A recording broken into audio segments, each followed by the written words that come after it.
Hello everyone, welcome to unique coaching classes Bajaj Nagar. फिर से मैं आपका सबका स्वागत करता हूँ यूनिक कोचिंग क्लासेस में।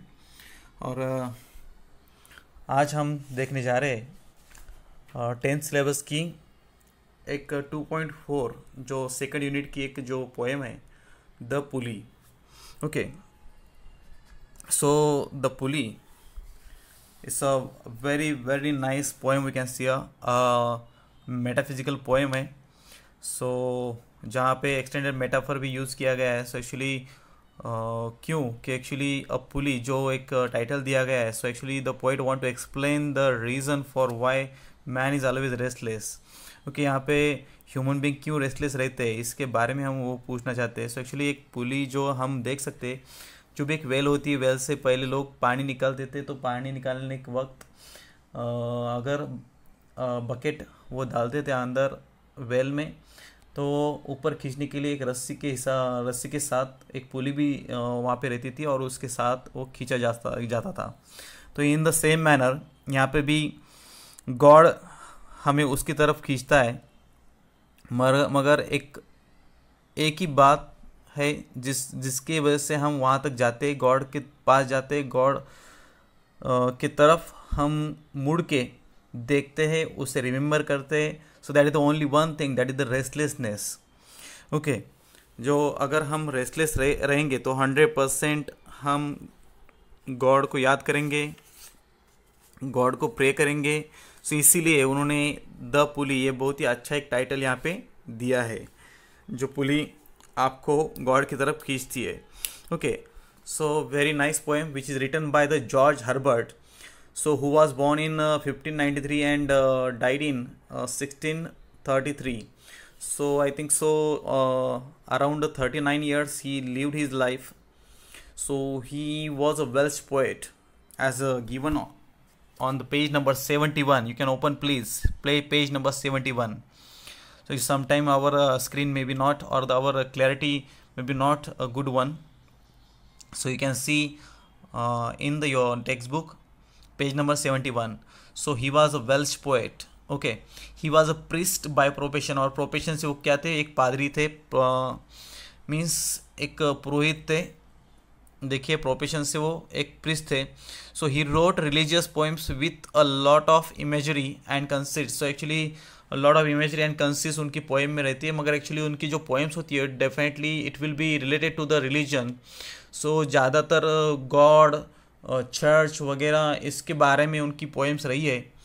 So the poem exhibits a strange but two way relationship between God and his worshippers. तो यहाँ पे जो पोएम है एक क्या एग्जिबिट करती है, बहुत ही स्ट्रेंज रिलेशनशिप यहाँ पे एग्जिबिट करती है। एक दोनों में, एक गॉड और उनके जो वर्शिपर्स रहते, भक्त रहते, उनके दोनों में एक स्ट्रेंज रिलेशनशिप यहाँ पे एग्जिबिट कर रही है पोएम। दो he has showered bestowed upon his worshipper with all his blessings, somewhere he holds them up with a pulley drawn to be grateful to him in all their endures. So देखिए, यहाँ पे कवि कहते हैं कि actually 100% God हमें बहुत सारी ब्लेसिंग्स देता है जो हम उन्हें वर्शिप करते हैं। So definitely he shower many things on us, और we can say he shower all his blessings, but somewhere he holds them up with a pulley drawn.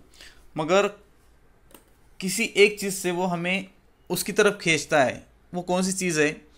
So that to be grateful to him in all their endures. हम जो भी प्रयास करते, प्रयत्न करते, उनमें हम गॉड को हर बार एक कृतज्ञता व्यक्त करनी चाहिए। इसलिए गॉड हमें एक किसी तो भी एक चीज़ से हमें उनकी तरफ खींचता है। तो देखिए वो कौन सी चीज़ है, हम वो देखने जा रहे हैं। So God gives so many precious gifts. यहाँ पे दिया है, देखो, प्रेशियस गिफ्ट्स, बहुत सारे प्रेशियस गिफ्ट देता है। किसे? तो डिवोटी जो भी भक्त होते हैं उनको 100% बहुत सारे मूल्यवान ऐसे अनमोल ऐसे गिफ्ट देता है। But at the same time God also expect something in return. मगर अगर वो कुछ देता है तो वो कुछ पाने की भी इच्छा रखता है, अपेक्षा रखता है। ओके, तो देखिए लेना देना तो चलता रहता है। In the same manner as we help to someone we also expect help from others. अगर हम किसी को हेल्प करते हैं तो हम भी एक्सपेक्ट करते हैं कि यार मेरे दोस्त ने मुझे भी हेल्प करनी चाहिए। So in the same manner, if God gives us his all the blessings, so actually he may be also expecting some things from us. Okay, so what does he expect? तो God क्या expect करता है? Why does he withhold? So यहाँ पे कहा जा रहा है कि वो क्या expect करता है हमसे।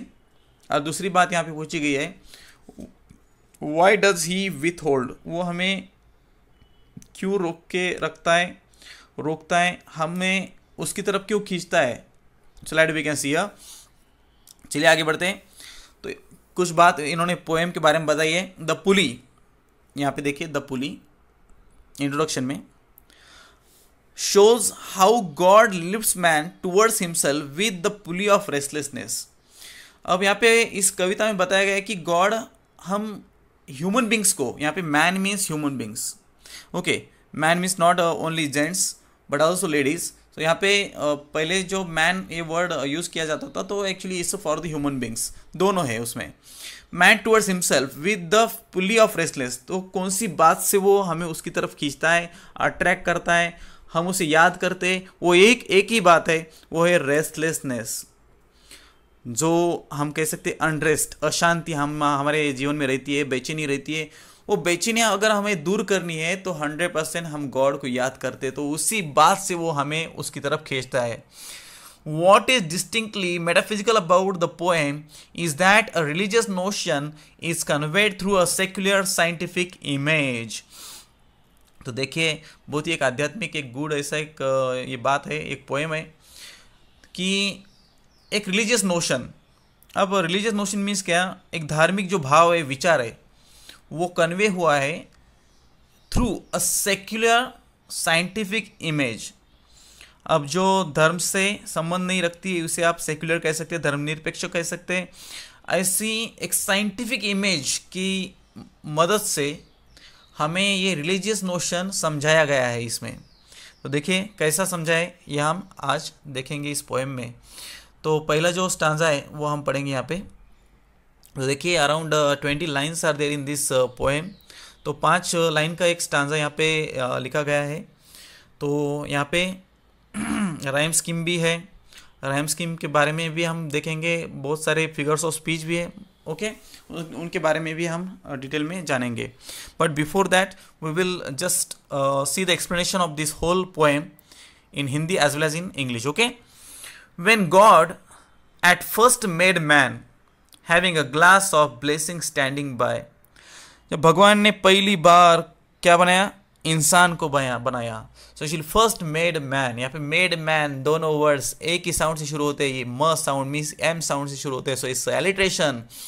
Having a glass of blessing standing bye, तो उनके पास क्या था, एक ग्लास था, उसमें ब्लेसिंग्स थी। कौन सी चीज़ से वो भरा हुआ ग्लास था, so actually it was we can say glass of blessings. तो एक ग्लास था जिसमें बहुत सारी ब्लेसिंग्स थी, सारी ब्लेसिंग्स थी, ओके। तो यहाँ पे आप देख सकते हैं कि actually blessing which is compared to all the valuable things or the qualities, like when say these all the things are compared to the one liquid which is kept in the glass, okay। यहाँ पे metaphor एक होता है, यहाँ पे metaphor एक figure speech हो यहाँ पे हमें मिलता है। So having a glass of blessing standing bye, तो भगवान खड़े थे और उनके हाथ में एक ग्लास था, उस ग्लास में क्या था, तो ब्लेसिंग्स थी। तो लिक्विड को डायरेक्टली यहाँ पे कंपेयर किया गया है, सॉरी इनडायरेक्टली कंपेयर किया गया है किसके साथ, तो ब्लेसिंग्स के साथ, liquid and blessings, okay. Let us said he pour on him all we can, तो भगवान कहते हैं यहाँ पे let us said he, यहाँ पे said he जो एक प्रॉपर कंस्ट्रक्शन नहीं है, प्रॉपरली अरेंज नहीं किया गया है। तो प्रॉपर अरेंजमेंट जो होती है इसकी he said ऐसा होता है ग्रामेटिकली। तो यहाँ पे भी इन्वर्जन एक नाम का फिगर ऑफ स्पीच भी होता है। सो let us said he pour on him all we can, तो एक्चुअली इस इंसान पे जो भी हम दे सकते हैं उसे वो दे दीजिए। Pour means shower, we can call it pour means what, shower on him all we can, हमारे पास जो भी कुछ है उस पे शावर कर दीजिए, उसे वो सब क्वालिटीज दे दीजिए। वो किसे कह रहे हैं, एक्चुअली जो भी उनके जो हेल्पर्स है, जो भी एडवाइजर्स है, उनके वो जो अब इंसान बनाते वक्त मदद कर रहे हैं भगवान को, तो उनको कहते हैं कि एक्चुअली जो भी हमारे पास जो भी कुछ है वो सब उस पे शावर कर दो, इंसान पे शावर कर दो। लेट द वर्ल्ड्स रिचेस, अब यहाँ पे रिचेस मीन्स वेल्थ, बाउंटी, जो भी कुछ है मीन्स एक्चुअली वेल्थ है, जो भी कुछ है सब उसे दे दो। मीन्स एक्चुअली यहाँ पे रिचेस मीन्स यहाँ पे वेल्थ, संपत्ति के हिसाब से यहाँ पे ये वर्ड लिया गया है। मगर कौन सी संपत्ति दी जा रही है ये भी हम देखेंगे।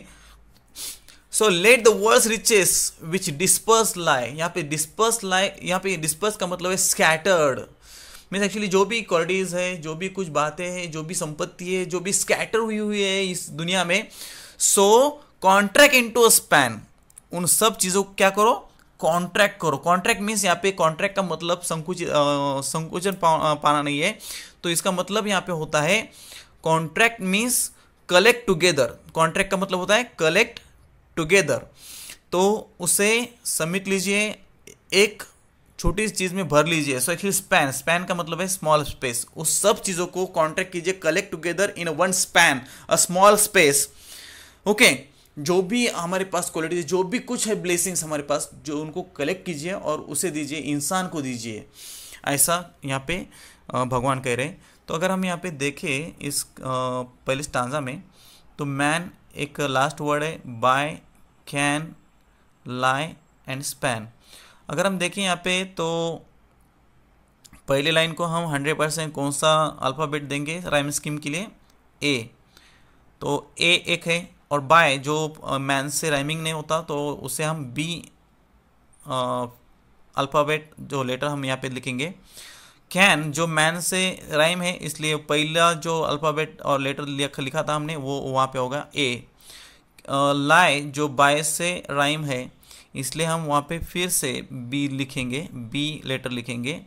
और उसके बाद में स्पैन, स्पैन जो मैन और कैन से राइमिंग वर्ड है, तो डेफिनेटली वही लेटर हम यहाँ पे यूज़ करेंगे। तो यहाँ पे राइम स्कीम क्या होती है इस पोएम की, तो वो है A B A B A. Okay, तो यहाँ पे राइम स्कीम याद रखिए, एक मार्क के लिए पूछी जा सकती है। चलो आगे बढ़ते हैं, अगला जो पैराग्राफ है हम वो पढ़ेंगे, जो भी स्टांजा है हम यहाँ पे लेंगे। So strength first made a way.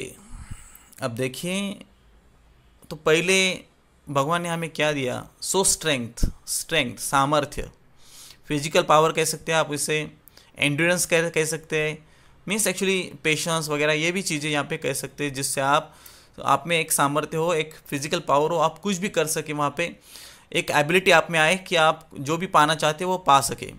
So strength first made a way, यहाँ पे सो स्ट्रेंथ दोनों वर्ड यस साउंड से शुरू हो रहे हैं, सो दैट्स वाई एलिट्रेशन है। First made a way, made a way means यहाँ पे एक मूवमेंट बताई जा रही है, so definitely is called as a personification. एक जो मूवमेंट का काम होता है तो वो ह्यूमन बींग करते हैं, और उनकी क्वालिटीज अगर किसी नॉन लिविंग थिंग और इनएनिमेट थिंग को दी जाती है तो that's called as a personification, भी यहाँ पे फिगर ऑफ स्पीच होता है।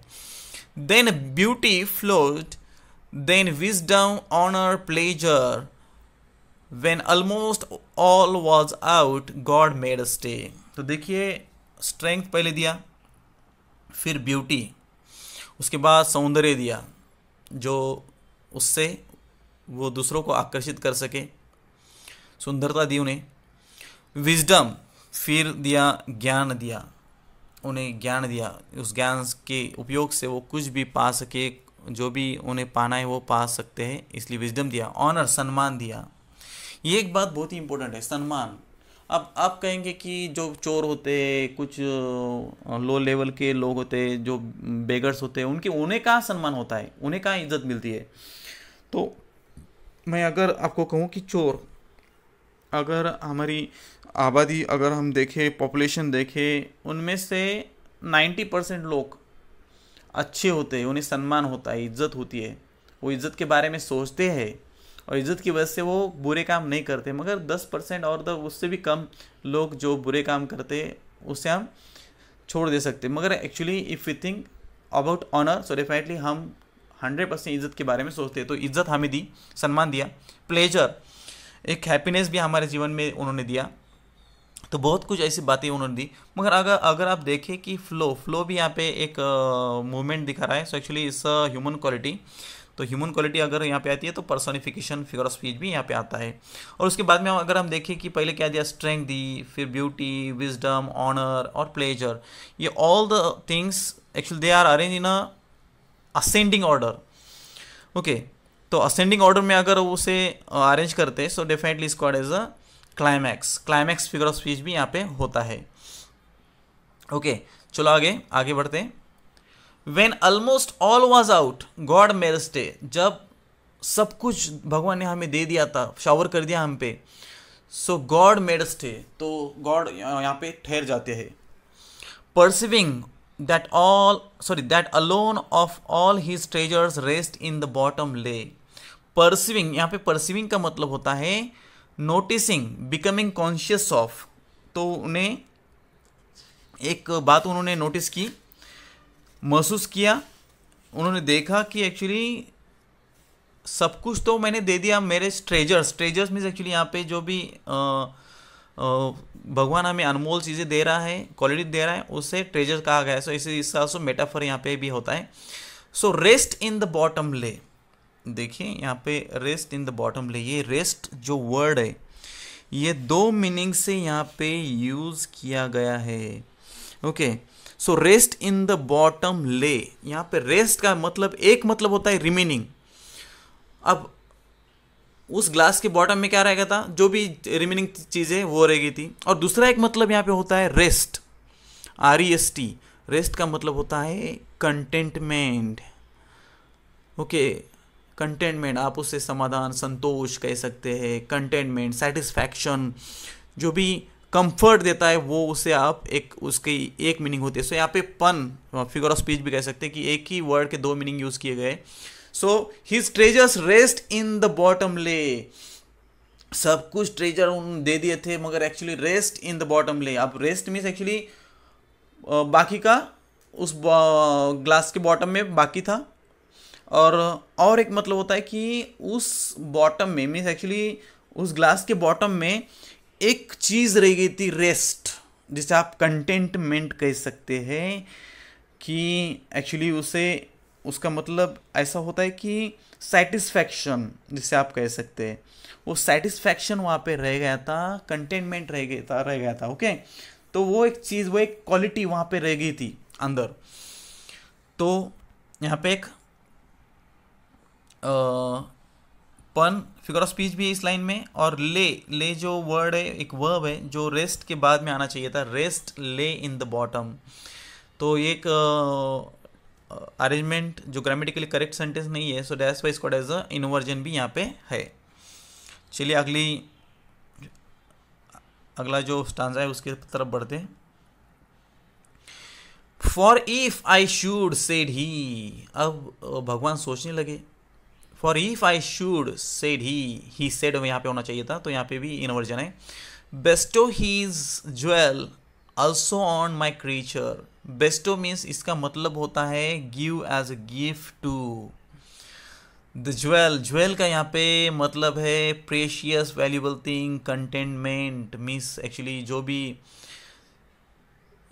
बॉटम में रह गया था, एक ज्वेल, कंटेनमेंट, समाधान, संतोष जो होता है वो भी अगर मैं मेरे क्रीचर को दे दूँ, क्रीचर मीन्स यहाँ पे ह्यूमन बींग, अगर मैं ह्यूमन बींग को वो भी बात मैं अगर दे दूँ जो भी बॉटम में रह गई है, एक ही क्वालिटी बाकी है, he would adore my gifts instead of me. So actually the God says that the human being will love very much my gift instead of me. मगर ये ह्यूमन बींग क्या करेगा, जो भी मैंने गिफ्ट दिया है, कंटेनमेंट दिया है, उससे प्यार करेगा, उससे एडमायर करेगा, मगर actually not to the God को नहीं एडमायर करेगा।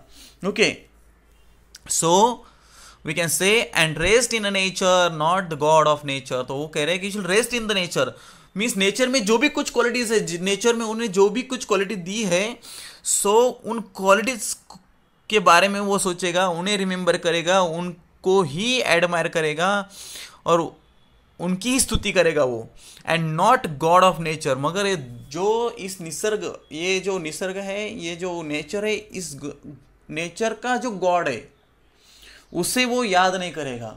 So this is the thought of God. ये भी अगर दे दिया तो वो 100% मेरे पास नहीं आएगा। तो अगर आप देखते हैं कि हम अभी भी महसूस करते हैं, कुछ अनुभव हमें भी है कि जब भी कुछ पेरेंट्स ऐसा करते हैं, जब उनके बच्चे बड़े हो जाते हैं तो पूरी जो संपत्ति उनके बच्चों के नाम कर देते हैं, और उसके बाद में वो बच्चे उनके पिताजी, उनकी जो माताजी होती है, उनके बारे में नहीं सोचते हैं, उन्हें याद नहीं करते, वो घर से उन्हें निकाल देते हैं। सो इफ़ हमारे पेरेंट्स के पास अगर कुछ चीज़ हो, संपत्ति हो, घर है उनके नाम पे है, संपत्ति उनके पास है, पैसे हैं, तो 100% बच्चे उन्हें याद करते हैं, उनसे प्यार करते हैं, उनका ख्याल रखते हैं। So definitely in the same manner, अगर गॉड को ये करना है कि एक्चुअली ये जो ह्यूमन बीइंग है उन्होंने भगवान को याद करना चाहिए, भगवान के पास आना चाहिए, तो एक बात कुछ तो भी ह्यूमन बीइंग को देनी नहीं चाहिए जिसकी वजह से वो 100% भगवान को याद करेगा। So both should losers be, यहाँ पे भगवान ने कहा है बोथ शुड लूजर्स बी, तो दोनों को भी लूजर्स रहने दो। अब यहाँ पे लूजर्स बी का मतलब क्या है? तो एक तो पहली बात कि जो ह्यूमन बीइंग है उससे वो चीज़ नहीं मिलनी चाहिए, क्या? रेस्ट, कंटेनमेंट, सेटिस्फैक्शन, वो बात उन्हें नहीं मिलनी चाहिए, तो वो एक लूज़र होगा। और दूसरी बात, तो गॉड तो यहाँ पे एक बहुत सारी ऐसी अच्छी बात बना रहा है, एक ह्यूमन बीइंग यहाँ पे बना रहा है, तो यहाँ पे ह्यूमन बीइंग अगर वो बना रहे हैं, so definitely he says that दोनों को लूजर रहने दो। एक पहली बात है कि ह्यूमन बीइंग को क्या नहीं मिलेगा? एक कंटेनमेंट नहीं मिलेगा, उनके जीवन में सेटिस्फैक्शन नहीं होगा, कंफर्ट नहीं होगा, वो बातें उनके जीवन में नहीं रहेंगी। सो यहाँ पे इन्होंने कैसा कहा है, ये देखो, man would lose his connection with God and God would lose his power over man. तो एक तो पहली बात, अगर रेस्ट दे दिया तो ह्यूमन बीइंग गॉड से कुछ भी कनेक्शन नहीं रखेगा। और दूसरा वो कहते हैं कि actually God would lose his power over man, अगर गॉड ने ये चीज़ दे दी तो गॉड का जो पावर है, वो कंट्रोल जो है वो ह्यूमन बीइंग पे नहीं रहेगा। तो बोथ शुड बी लूजर्स भी यहाँ पे उन्होंने कहा है। तो देखिए यहाँ पे rest in a nature not the God of nature, यहाँ पे यन साउंड रिपीट हुआ है, so that's called the alliteration. और नीचे अगर आप देखें, so both should losers be, यहाँ पे भी बी साउंड आया तो एलिट्रेशन है, मगर यहाँ पे बी जो वर्ड है शुड के बाद आना चाहिए था, तो वो भी यहाँ पे इन्वर्जन एक फिगर ऑफ स्पीच भी है। तो डिटेल में हम बात के इसके नेक्स्ट जो लेक्चर है उसमें भी देखेंगे। ओके, चलिए आगे बढ़ते हैं। Yes, last stanza of this poem, 8 let him keep the rest. तो भगवान कहता है उन्हें, उसे जो भी रेस्ट है, बाकी का जो भी है, जो भी क्वालिटीज है वो रखने दे, जो भी है उन्हें देने दे, बट कीप देम रिपिनिंग रेस्टलेसनेस, मगर उन्हें कैसा रखना है? रिपिनिंग रेस्टलेसनेस उनके जीवन में होना चाहिए, means continuous anxiety due to dissatisfaction. तो उनके जीवन में सेटिस्फैक्शन नहीं होगा, तो कंटिन्यूसली एनेक्शियस हो गए। क्यों? कि उनके पास रेस्ट नहीं है, और रेस्ट नहीं है तो 100% वो एनेक्शियस रहेंगे, वो वरीड रहेंगे, कुछ तो भी उनके जीवन में कमी रहेगी। अगर आप देखते हैं कि जीवन में अगर हमारे पास संपत्ति है, सब कुछ है, मगर फिर भी कुछ लोग ऐसे करोड़पति लोग होते हैं, बिलियनर्स होते हैं, फिर भी बाद में वो बेचैन रहते हैं। क्यों? तो उनके जीवन में कुछ तो भी नहीं होता है, जो एक रेस्ट, कंफर्ट, सेटिस्फैक्शन, वो चीज़ें नहीं रहती है। तो वो बाद में कहाँ जाते? गॉड के पास जाते हैं, भगवान के यहाँ प्रेयर करते हैं कि भगवान मुझे मेरे जीवन में शांति दे। तो क्यों जाते हैं? इतना तो पैसा है उनके पास, फिर भी जाते हैं। तो मैंने कहा ना, तो एक्चुअली पैसा तो है मगर कंटेनमेंट नहीं है, तभी तो हम गॉड के पास जाते हैं। गॉड के पास हम कब जाते हैं? So whenever we have the problems, जब भी हमारे पास प्रॉब्लम है, हमारा कोई रिलेटिव है, अगर वो बीमार होता है, हम गॉड के पास जाते हैं, गॉड को प्रेयर करते हैं। अगर किसी का एक्सीडेंट होता है, हम गॉड के पास जाते हैं। कोई मरता है, गॉड के पास जाते हैं। हमारे जीवन में पैसा नहीं है, गॉड के पास जाते हैं। तो जब भी हमें प्रॉब्लम है तब हम गॉड के पास जाते हैं, मगर अगर प्रॉब्लम ही नहीं है तो हम गॉड के पास जाएंगे क्या? No, definitely not. We will not go toward him और we will not pray to him, we will not remember him, हम उसे याद भी नहीं करेंगे. So that's why God says keep them with repining restlessness. तो उनके जीवन में कंटिन्यूस एनेक्सिटी होनी चाहिए, डिससेटिस्फेक्शन होना चाहिए. Okay, so let him be rich and weary that at last if goodness lead him not at weariness may toss him to my breast. तो कवि यहाँ पे कहते हैं लेट हिम बी रिच. अब गॉड यहाँ पे बोल रहे हैं, देखो लेट हिम बी रिच, उसे रिच बनने दीजिए, धनवान बनने दीजिए. सो एक्चुअली एंड वीरी, उसी वक्त उसे वीरी भी रखिए. वीरी मीन्स वेरी टायर्ड, तो उसे टायर्ड भी रखिए. तो यहाँ पे रिच मीन्स कंफर्ट और वीरी मीन्स आप कह सकते टायर्डनेस. तो दोनों अपोजिट फॉर्म है. So definitely is called as antithesis. और यहाँ पे पैराडॉक्स भी होता है. तो पैराडॉक्स और एंटीथेसिस में एक छोटा सा चेंज आप कह सकते हैं वहाँ पे कि लाइक वैसे से अगर दो वर्ड्स अपोजिट है तो हम डायरेक्टली क्या कहते हैं, एंटीथेसिस कहते हैं. मगर यहाँ पे अगर सेम टाइम पे दो अपोजिट वर्ड्स, अपोजिट आइडियाज़ अगर एक लाइन में आती है and they give us an understanding of the extreme disadvantage of being rich which is being very. Okay, तो बहुत ज़्यादा रिचनेस होना तो वो एक वेरीनेस का भी एक रीज़न होता है, ऐसा उन्होंने कहा है. तो डेफिनेटली यहाँ पे थोड़ा सा पैराडॉक्स का भी आया हुआ है. यस, तो आगे देखते हैं यहाँ पे. सो 8 if goodness lead him not, अगर अच्छाई उसे मेरे तरफ नहीं लाई. 8 weariness, weariness means tiredness. May toss him, toss का मतलब यहाँ पे होता है ब्रिंग और throw close him to my breast. तो देखिए भगवान कहता है अगर अच्छाई उसे मेरे पास नहीं लाई तो उसका जो टायर्डनेस है, जो भी उसके जीवन में डिससेटिस्फेक्शन है, वो डिससेटिस्फेक्शन उसे मेरी तरफ लाएगा. यहाँ पे माई ब्रेस्ट, ये जो वर्ड है इसका डायरेक्टली वो रेफर कर रहा है the whole, that is the God. जब भी ऐसा होता है सो इसको synecdoche. Okay, figure of speech यहाँ पे है. तो ये यहाँ पे उन्होंने कहा है कि एक्चुअली 100% वो ह्यूमन बीइंग मेरे पास आएगा. तो actually definitely this title the pulley is we can say very appropriate for this poem. जो भी बातें उन्होंने लिखी है तो डेफिनेटली ये जस्टिफाई करता है. सो क्योंकि अगर हम देखें यहाँ पे पुली जो है lifts up objects to a greater height. जो पुली होती है जो कौन सी ऑब्जेक्ट को हाइट पे लेके जाने का काम करती है. So as a God is a creator of all the world और द ह्यूमन बींग्स टू.